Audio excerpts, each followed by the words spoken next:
Hey guys, welcome back to DelftStack, and today I will be showing you how to screenshot in PowerToys Windows 11.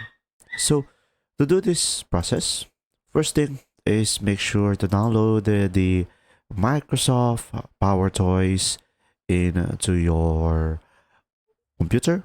So it will be available on the Microsoft Store as well. So it is an official app and you won't have any problems. And from here, once you open it up, as you can see, you will have multiple utilities over here. So these are all the features that you can add to yourself or to your computer, of course.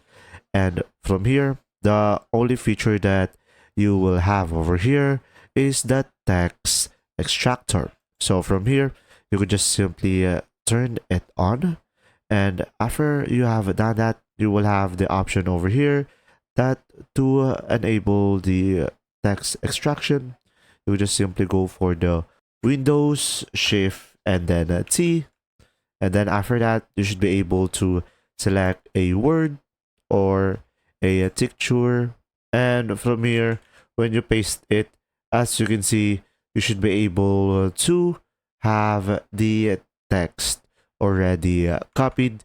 And from here, as you can see, I copied the shortcut conflicts to conflicts found. So pretty much this is the screenshot feature of the Power Toys.